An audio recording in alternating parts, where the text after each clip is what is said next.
세상을 사는 모든 사람들은 다 행복하게 살기를 바랍니다. 불행하고 싶은 사람은 한 사람도 없습니다. 왜 우리가 나가서 열심히 일을 합니까? 왜 애들을 학교를 보냅니까? 왜 우리가 밥 먹는 것조차도 육식을 많이 하면 안 되고 채식을 먹어야 된다 그러면서 그 좋아하는 것들 다 절제하고 별로 맛도 없는 풀떼기를 열심히 먹습니까? 왜 그렇습니까? 사람은 누구나 다 행복해지려고 하는, 행복하게 살고 싶은 이러한 열망들이 다 있기 때문에 자기의 삶을 그렇게 조절하고 노력해 가는 것입니다. 문제는 행복하고 싶은 마음은 우리에게 이렇게 굴뚝 같은데 우리가 사는 이 세상이 우리가 이렇게 편안하게 행복하게 살도록 내버려 두지 않는다고 하는 것이 문제입니다. 우리가 살다 보면 조금 좋아지는 것 같았는데 어느 날 갑자기 막 이렇게 무슨 먹구름이 몰려오는 것처럼 상황이 갑자기 나빠지는 이러한 일들도 생기고, 또 건강 하나는 내가 자신 놓고 살았다고 생각을 했는데 어느 날 그냥 오래된 나무가 뻥 쓰러지듯이 이렇게 우리의 건강에 문제가 갑자기 찾아오는 이러한 일들이 있습니다. 사랑하고 귀엽기만 했던 자식들이 부모를 거역하고 나오고, 사랑했던 사람이 갑자기 세상을 떠나고, 이런 어려운 일들이 우리들을 위협하고 우리들을 괴롭히기 때문에 행복하고 싶은 마음은 우리에게 정말 많은데 우리가 살다 보면 이러한 많은 문제들 때문에 별로 행복할 시간이 없습니다. 그래서 우리의 인생을 보면 행복한 날들보다는 불행한 날들이 훨씬 많고, 활짝 웃고 마음이 기쁜 시간들보다 염려하고 걱정되고 슬프고 아픈 이러한 시간들이 우리의 인생은 훨씬 더 많습니다. 오죽하면 인생을 고해라고 했겠습니까? 고난의 바다를 헤쳐가는 이러한 사공과도 같은 인생이고, 모세는 시편에서 고백하기를 우리 살아가는 날이 7, 80의 인생을 살지만 그 연수의 자랑은 수고와 슬픔뿐이라고 이렇게 노래를 했던 것을 보게 됩니다.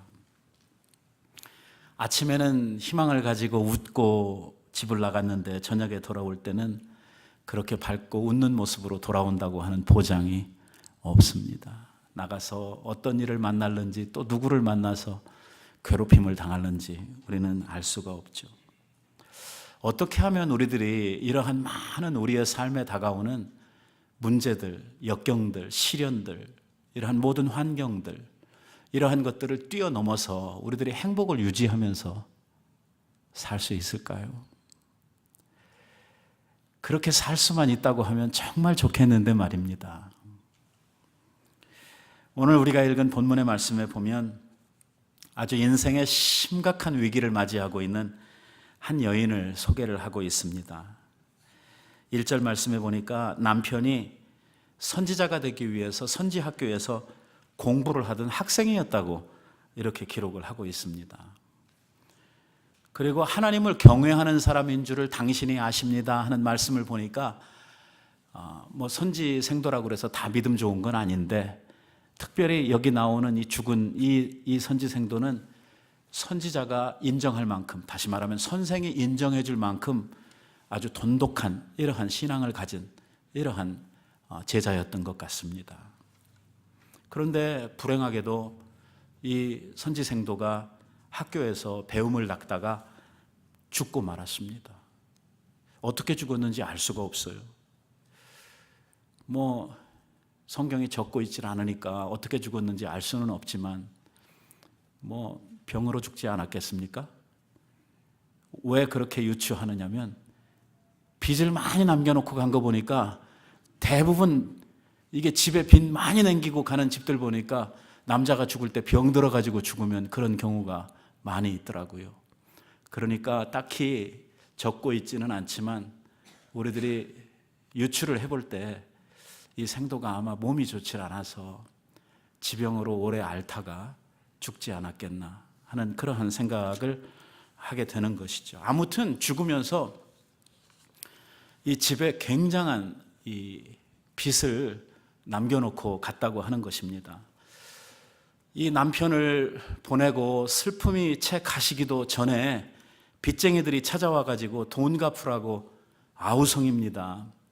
지금은 돈 갚을 능력이 우리에게 없다고 이렇게 이야기를 하니까, 그러면 너한테 있는 두 아들을 내놓으라는 것입니다. 우리가 데려다가 이 아이들을 종으로 삼아서 빚 다 갚을 때까지 그 품삯을 계산해 가지고 그때까지 아이들을 종으로 써먹겠다고 이렇게 윽박지르는 것입니다.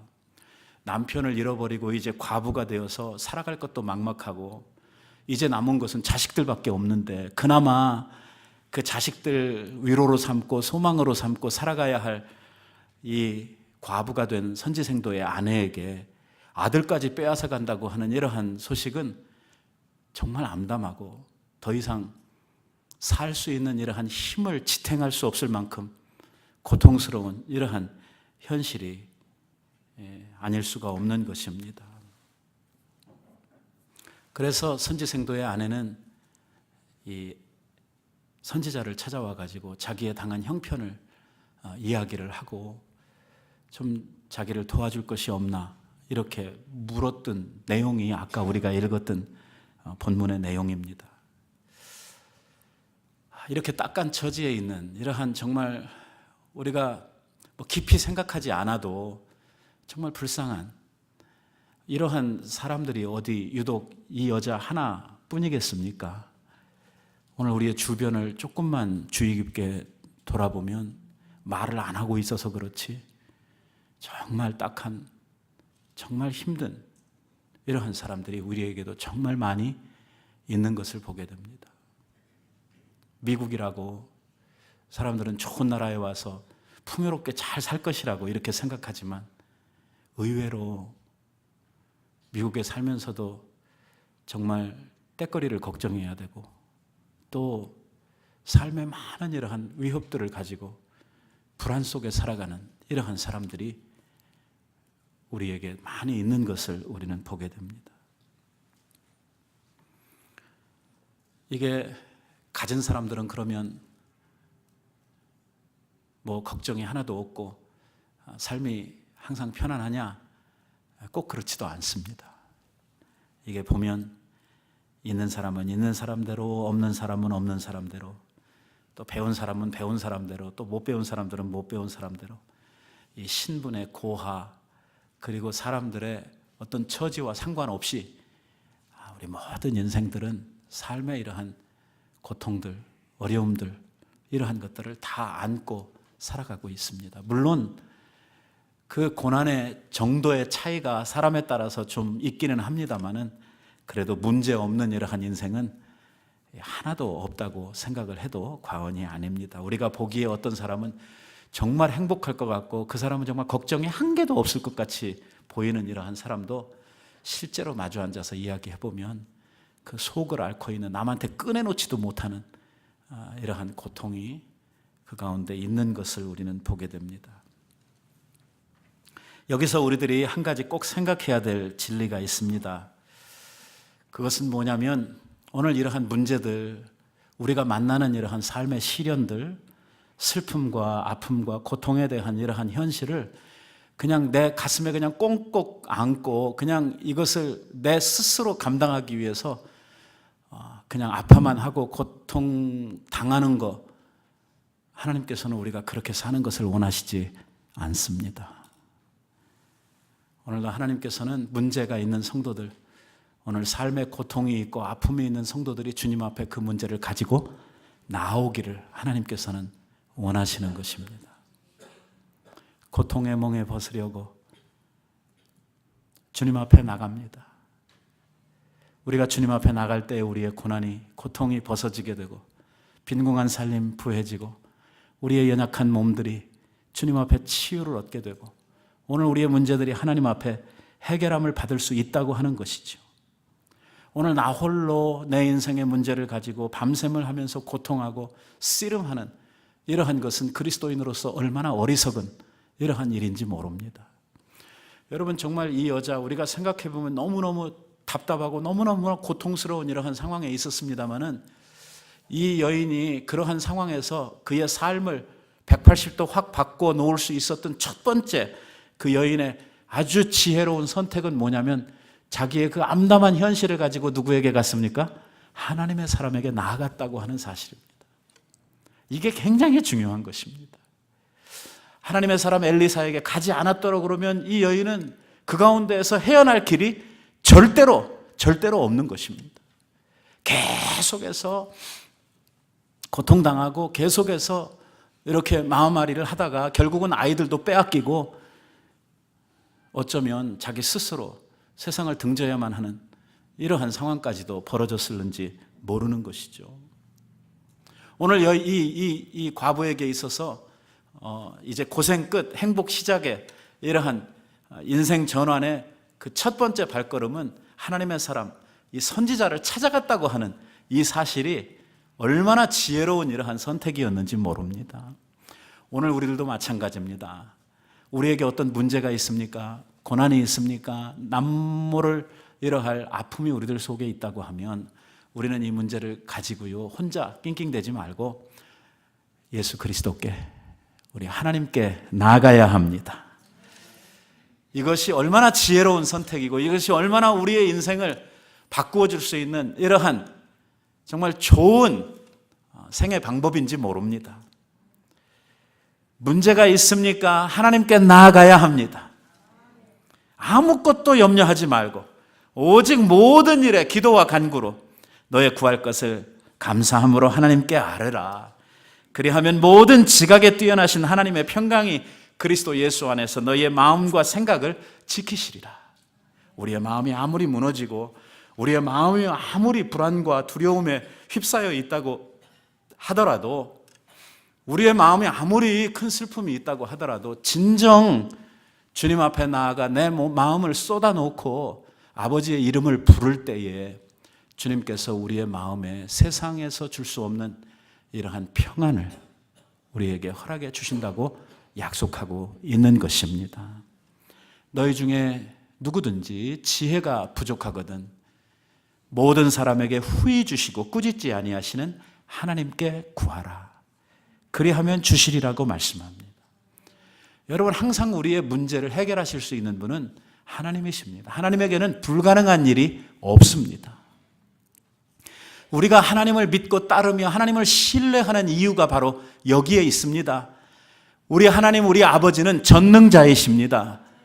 그분은 불가능한 일이 없습니다. 모든 일을 당신의 뜻대로 얼마든지 바꾸실 수 있는 이러한 능력의 하나님이시고, 그분은 우리의 아버지가 되시기 때문에 자녀들의 아픔, 자녀들의 고통을 해결해 주시기를 얼마나 원하시는 이러한 하나님이신지 모릅니다. 엘리사는 이 과부의 사정을 듣고 그 문제를 기적으로 해결해 주고 있는 것을 우리가 본문에서 보게 됩니다. 당신을 찾아온 이 여인에게 묻습니다. 내가 너를 위해서 뭘 해주랴? 하나님 앞에 나아가면은요, 하나님께서 물으시는 첫 번째 질문이 바로 이것입니다. 우리가 하나님 앞에 아무 이유 없이 나오지는 않았거든요. 하나님 앞에 우리들이 나아가면 하나님께서 반드시 이 질문을 하시는 것이죠. 무엇을 해주기를 원하느냐? 예수님께서 이 세상에 계실 때에도 많은 환자들이, 또 많은 문제 있는 사람들이 주님 앞에 왔을 때에 주님께서 그 사람들을 향해서 하셨던 동일한 말씀이 이겁니다. 내가 너에게 무엇을 해주기를 원하느냐? 우리 하나님의 사람들이 주님을 찾을 때에, 아버지 앞에 나아갈 때에 하나님께서는 언제나 우리에게 이 질문을 해 주시는 것입니다. 성경에 나타나는 하나님의 역사, 하나님의 기적의 첫 번째 조건이 뭔지 아십니까? 언제나 하나님은 언제 하나님께서 자기 백성들을 위해서 기적을 베풀어 주시는지 아십니까? 그것은요, 문제를 가지고 하나님 앞에 나아갈 때입니다. 보세요. 모든 것을 보십시오. 홍해가 가로막혔습니다. 앞뒤 그냥 꼭꼭 막혀가지고 이제는 꼼짝없이 죽어야 되는 상황입니다. 아무리 불평하고 원망하고 두려워하고 아무리 땀 꺼지도록 한숨을 쉬어봐야 해결나는 거 아무것도 없습니다. 언제 해결이 납니까? 모세가 그 문제를 가지고 하나님 앞에 나아갔을 때의 문제가 해결이 되는 것입니다. 나인성 과부의 아들이 죽었습니다. 아들이 죽었을 때 이 과부가 너무너무 이 슬픔을 감당을 못해서 그 문제를 가지고 아버지 앞에 나아갔습니다. 그때 그 아들을 다시 돌려받은 사건이 있지 않습니까? 오늘 가나 혼인잔치집에 포도주가 떨어졌습니다. 이 난감한 상황을 어떻게 했으면 좋겠습니까? 이 문제를 가지고 예수님 앞에 나아갔을 때의 문제가 해결되는 것입니다. 히스기야가 병으로 죽게 되었습니다. 그랬을 때 그가 자기의 문제를 가지고 하나님 앞에 나아갑니다. 여보세요. 항상 문제의 해결은 어디에 있느냐면 하나님 앞에 나아가는 데 있는 것입니다. 문제는, 진짜 문제는 뭐냐면 문제가 있는데 하나님 앞에 안 나가는, 이게 문제입니다. 이게 문제 중에 문제예요. 오늘 나한테 어떠한 문제라도 있다면 그 문제를 가지고 우리가 하나님 앞에 나아가는 이 일이 우리들에게 있어서 얼마나 복된 일이고 우리가 누릴 수 있는 특권 중에 특권이고 복 중에 복입니까? 좋은 것으로 우리들에게 주시기 원하시는 하나님 앞에 우리가 문제를 가지고 나아가서 그 문제를 해결받는 것, 얼마나 우리들에게 있어서 필요한 일입니까? 하나님은 특별히 없는 사람, 가난한 사람, 병든 사람, 줄인 사람, 과부같이 힘없고 빽없는 사람, 이러한 사람들의 아버지가 되시고 이러한 사람들을 정말 마음을 같이하여 오늘 우리들의 고통을 체휼하시는, 동정하시는 이러한 마음으로 우리들을 돌보아 주신다고 성경이 우리들에게 가르쳐 주시고 있지 않습니까? 그래서 하나님을 고아와 과부의 아버지가 되신다, 이렇게 표현하고 있는 것입니다.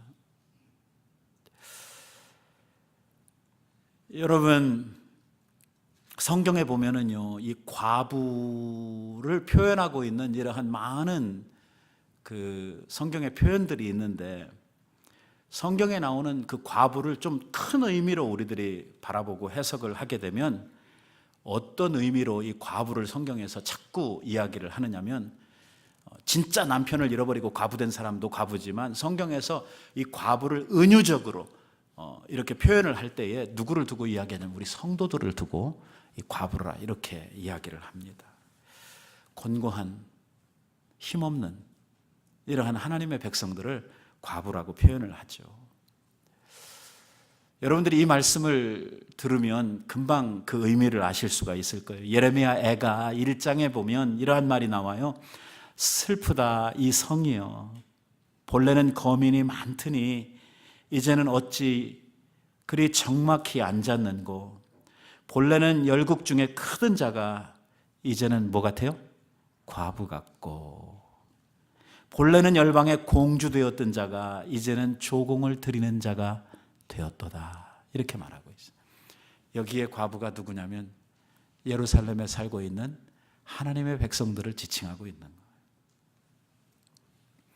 누가복음 18장에 보면 기도에 대해서 우리 예수님께서 교훈을 주시면서 이 과부에 대한 이야기를 또 하시죠. 뭐라고 이야기를 합니까? 어떤 도시에 하나님을 두려워하지 아니하고 사람을 무시하는 한 재판관이 있는데, 그 도시에 한 과부가 있어서 그가 자주 그 재판관에게 가서 내 원수에 대한 원한을 풀어달라고 이렇게 하는데, 얼마 동안 듣지 아니하다가 후에는 속으로 생각하되 내가 하나님도 두려워하지 아니하고 사람들을 무시하지만 이 과부가 나를 번거롭게 하니 내가 그 원한을 풀어주리라 하면서 그 과부의 그 청을 들어주었다고 하는 이러한 이야기를 하셨잖아요. 근데 그때 우리 주님께서 이 비유를 하시면서 하시는 말씀이, 이 과부의 청을 들어주었던 불의한 재판관, 이 재판관도 정말 귀찮아서도 이 과부의 청을 들어주었다고 한다면 하물며 하늘에 계신 너희 아버지께서 밤낮 부르짖는 자기 백성들의 원한을 풀어주시지 않겠느냐, 이렇게 말씀을 하셔서 오늘 여기에 나오는 과부도 역시나 하나님의 백성들을 지칭하고 나오고 있는 것을 보게 됩니다. 다시 말하면 하나님은 우리의 원한, 우리의 아픔, 우리의 문제, 이러한 것들을 하나님께서 풀어주시기를 원하신다고 하는 것입니다. 하나님은 우리의 눈에서 눈물을 씻겨주시는 분이라고 말씀합니다. 그러니까 우리는요, 문제를 만나면 낑낑거리지 말고 문제를 만나면 무조건 그 문제 붙들고 하나님 앞에 나아가야 합니다. 이것이 오늘 우리들에게 주어진 믿음이고 이것이 믿음의 특권이고 오늘 이것이 믿음 있는 사람들이 해야 할 이러할 일인 것입니다. 이 여인의 문제는요, 엘리사를 찾아 나아갔을 때에 해결이 되었다고 하는 것입니다. 엘리사는 그 딱한 형편, 딱한 처지를 듣고 나서 이 과부를 도와주게 되는데요, 이 이야기를 들은 엘리사가 과부한테 하는 말이 뭐냐면 너에게 이제 남아있는 것이 뭐가 있느냐 이렇게 물어요. 있긴 뭐가 있어요. 빚밖에 남은 게 없죠. 정말 아무리 둘러보아도 자기는 아무것도 없다 이렇게 절망 가운데 생각을 하고 있는데 하나님은요 참 놀라웠게도 하나님의 놀라운 그 기적을 이루시고 역사를 이루실 때에 꼭 우리들한테 뭐 남았냐고 물어보시는 이러한 데가 너무 많다고 하는 것이죠. 아직 너한테 남아있는 것이 뭐냐. 그 사렙다 과부 사건 때도 그 한 움큼의 가루, 그 조금 있는 그 기름, 한 방울의 기름, 그거 가지고 우리 하나님께서 역사를 하셨는데 이번에도 뭐라고 물으시냐면 너한테 남아있는 게 뭐냐 하고 물으시는 거예요. 이 여자가 아무리 생각해봐도 가진 게 별로 없는데 생각하고 해보니까 기름 한 병 남아있는 것밖에는 아무것도 없는 거예요. 그러니까 대답을 하지 않습니까? 나에게 있는 것이 기름 한 병밖에 없습니다. 오늘 여기에서 우리는 위대한 믿음의 원리를 또 하나 찾는 것입니다. 여기에 한번 지나가면서 우리에게 이야기를 하시는 것이 아니라 하나님께서 하나님의 일을 행하시고 하나님의 기적을 이루실 때에 반복적으로 나타나는 이러한 현상을 통해서 우리가 그 원리를 찾게 되는 것이죠. 여러분, 모세가 하나님 앞에 부름을 받아서 능력의 지도자로 세움을 입고 그 큰 일들을 감당을 해야 되는데 모세는 이러한 하나님의 부름 앞에서 자기를 보니까 자기는 뭐예요? 할 게 아무것도 없어요. 자기는 이제 늙었고 자기는 능력도 없고 자기는 정말 이제는 죽음만 기다려야 하는 이러한 노쇠한 이러한 노인인데 하나님 왜 자꾸 자기를 쓰신다고 하는가? 하나님 또 모세에게 물으셔요. 네가 가지고 있는 게 뭐냐? 뭐라고 그랬어요? 내 손에 들고 있는 지팽이밖에 없습니다. 그걸 통해서 일하시는 것이죠. 하나님은 항상 우리가 가지고 있는 것들을 통해서 일하시는, 우리가 하찮게 생각하는 것, 이 별 볼 일, 이건 내 문제를 해결하는데 아무 소용이 없다고 이렇게 판단되는 것, 정말 이것이 오늘 내가 만나고 있는 이러한 어려움이나 문제에 무슨 소용이 있겠느냐고 이렇게 생각하는 그러한 작은 것들을 들어서 우리 하나님께서는 역사를 하시는 것이죠. 벳세다 들녘에서 5,000명을 먹일 때도 한번 생각해 보세요. 뭐로부터 시작합니까? 어린아이의 도시락 하나로 시작하는 거예요. 이게 무슨 소용이 있겠어요? 혼인잔치집에서 그 많은 사람들을 포도주로 먹일 때 뭘로 하셨어요? 물 가지고 하셨어요. 도대체 이게 무슨 소용이 있겠느냐? 이 문제 해결하는데 아무 도움 안 된다. 이렇게 생각하는, 정말 우리의 상상을 초월하는, 그러나 아직 내가 가지고 있는 그것을 들어서 하나님께서는 역사를 하시는 것이죠. 오늘 이 여인이 가지고 있는 기름 한 병, 이것이 기적의 도구가 되었다고 하는 것이죠. 물론 하나님은 아무것도 없는 곳에서 새로운 것을 창조하실 수 있는 이러한 능력의 하나님이시지만 하나님께서는요, 오늘 우리가 가지고 있는 것들, 이거를 통해서 일하시기를 더 기뻐하시는 이러한 하나님이심을 우리가 성경을 통해서 배우게 되는 것입니다. 어쩌면 이렇게 우리들이 생각을 해야 할 것입니다.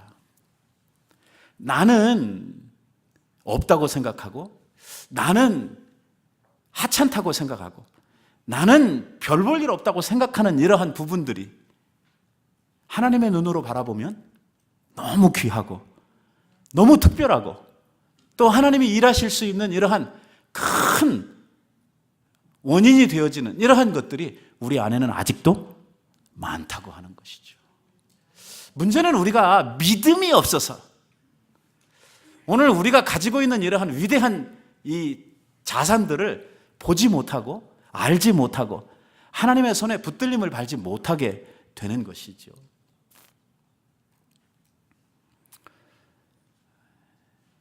피아노를 제가 치는 거하고 우리 박 집사님이 치는 거하고 다르잖아요. 똑같은 피아노인데도 그렇지 않습니까? 더 훌륭한 피아니스트, 막 세계적인 이러한 피아니스트가 와서 피아노를 치면은요, 우리가 뭐 그렇게 연주용 피아노 뭐 좋은 거 아니더라도 누가 치느냐에 따라서 그 소리는요, 완전히 달라지게 되는 것이죠. 오늘 우리가 작은 거라고 하더라도, 하찮은 거라고 하더라도 하나님의 손에 우리들이 붙들리고 하나님의 나를 통해 일하신다고 하면 오늘 우리들에게 있어서는 얼마나 엄청난 이러한 결과들이 그를 통해서 나타나는지 우리는 알 수가 없다고 하는 것입니다. 선지자는 이 과부에게 이야기합니다. 그러면 가서 이웃들에게 그릇을 빌려와라.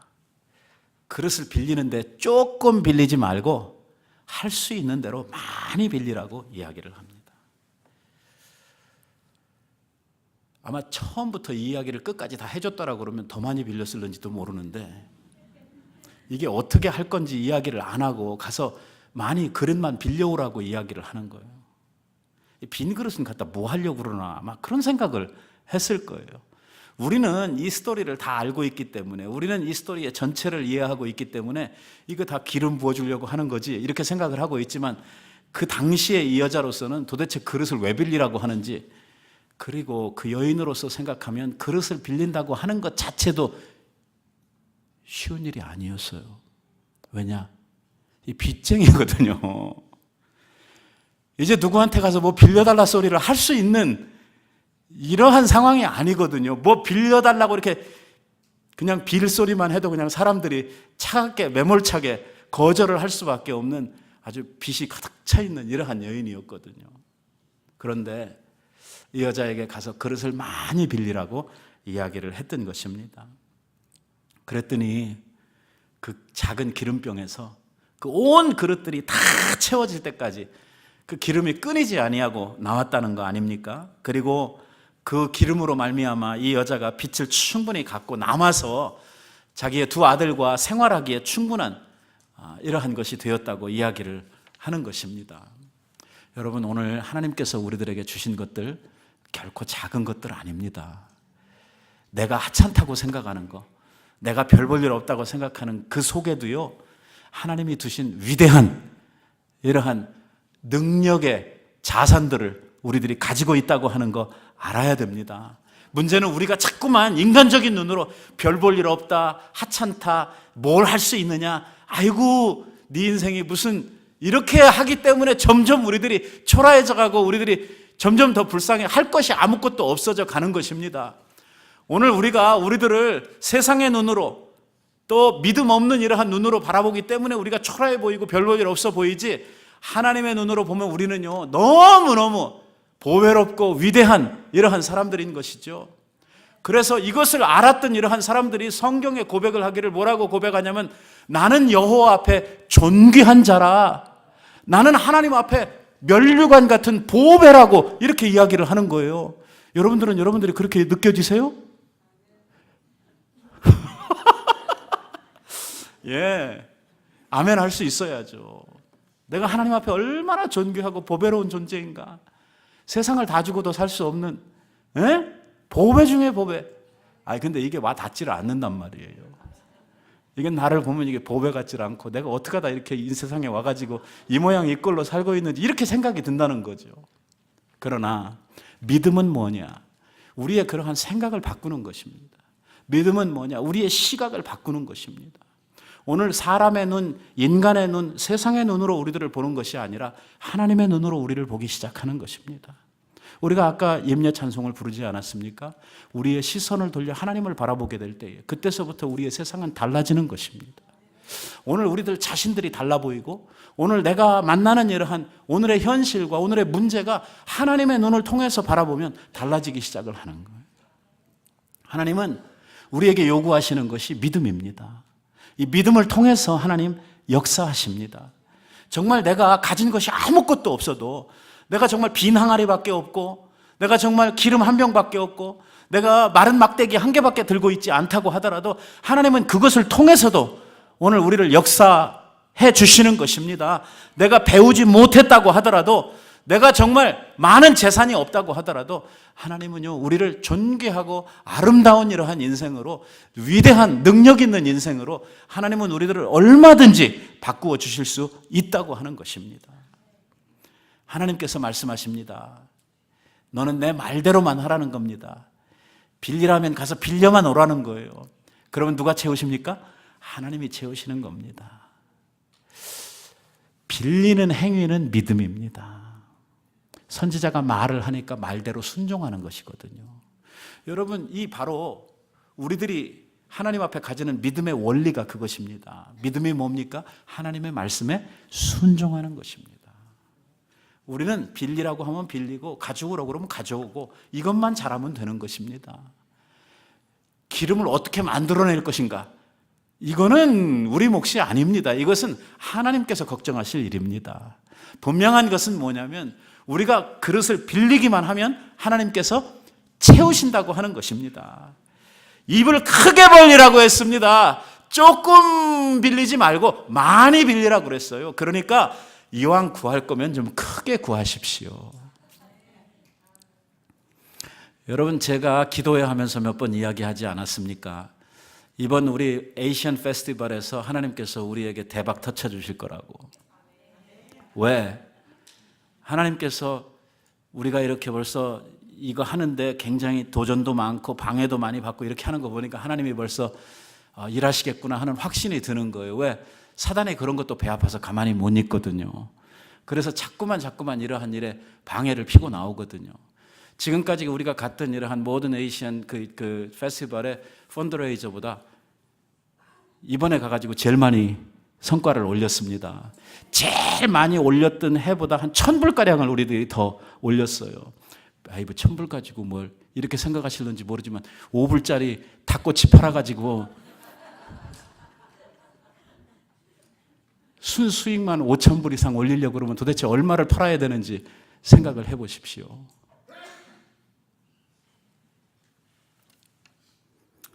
순종하고 가면 하나님이 채우십니다. 우리는 문제를 가지고 아버지 앞에 나아가고 주님께서 우리에게 말씀하시는 대로 우리들이 순종하기만 하면 하나님께서 오늘 우리들의 문제를 해결해 주시는 거예요. 하나님은요, 우리들에게 주시는데 째째하게 줄까 말까 이렇게 하시는 분이 아닙니다. 우리 주님 주시면서 막 생색내고 그런 하나님도 아니시고요. 우리 주님은 넉넉하게 주시는 분입니다. 담이 없도록. 그릇이 더 있느냐? 없습니다. 할 때까지 주시는 분입니다. 다 먹고도 12광주리가 남도록 주시는 분이 우리 하나님이십니다. 여러분, 오늘 우리들에게 어떤 문제가 있습니까? 어떤 짐을 가지고 괴로워하고 있습니까? 마음에 어떤 문제이든지 아픔이든지 주님께 가지고 나아가시기 바랍니다. 사람들은 내 문제를 해결할 수 없습니다. 사람들은 내 문제를 도리어 가지고 이야기하고 그것으로 조롱거리를 삼을지 모릅니다. 하지만 정말 하나님은 우리의 문제를 해결해 주시기를 원하고 하나님은 우리의 마음을 깊은 자비로 동정하시고 우리들의 문제를 하나님께서 책임져 주시기를 원하시는 것입니다. 그것이 정말 가난의 문제이든 질병의 문제이든 그것이 내 죄의 짐의 문제이든 사람 때문에 당하는 문제이든 간에 예수 앞에 나오면 모든 것을 해결함 받을 수 있다고 말씀을 하고 있는 것입니다. 우리 주님이 이 세상에 오신 이유가 바로 거기 있습니다. 수고하고 무거운 짐진 자들아 다 내게로 오라. 내가 너희를 편히 쉬게 하겠다고 말씀합니다. 우리 주님 우리의 죄의 문제만 해결하시는 것이 아니라 우리 주님 우리에게 풍성한 삶을 약속하셨습니다. 내가 온 것은 양으로 생명을 얻게 하고 그 다음에 뭐라 그래요? 구원만 얻는 것이 아니라 풍성한 삶을 얻게 하시려고 우리들에게 오셨습니다. 사도 바울은 이러한 하나님의 은혜에 대해서 이렇게 노래합니다. 그런즉 이 일에 대하여 우리가 무슨 말을 하리요? 만일 하나님이 우리를 위하시면 누가 우리를 대적하리요? 자기 아들을 아끼지 아니하시고 우리 모든 사람을 위하여 내어주시니까 뭐가 아깝다고 그 아들과 함께 모든 것을 우리에게 은사로 주시지 아니하시겠느냐. 하나님은 모든 것을 다 줄 준비가 돼 있다 그 말씀입니다. 이에 대한 여러분들의 대답은 뭡니까? 예. 이걸 믿고 나아가는 것입니다. 너희 중에 고난당하는 자가 있느냐? 저는 기도할 것이요. 주님 앞에 나아가는 것입니다. 오늘 주님께서는 은혜의 보좌 앞에 나와서 정말 자기의 억울함, 자기의 그 부족함, 자기의 그 가난함, 자기의 병듦, 이러한 것들을 내놓고 주님 앞에 해결받기 원하는 이러한 사람들에게 우리 주님께서는 놀라운 은혜와 사랑으로 우리의 문제를 해결해 주신다는 것을 믿으시기 바랍니다. 더 이상 우리들이 인생의 문제를 가지고 괴로워하고 힘들게 살지 말고 하나님 앞에 나와 이 모든 문제를 해결 안 받고 아버지 앞에 자유한 영혼으로 하나님 주시는 풍성한 삶으로 아버지 앞에 행복하게 살아가시는 여러분들이 꼭 되시기를 바랍니다. 기도하십시다. 자비하신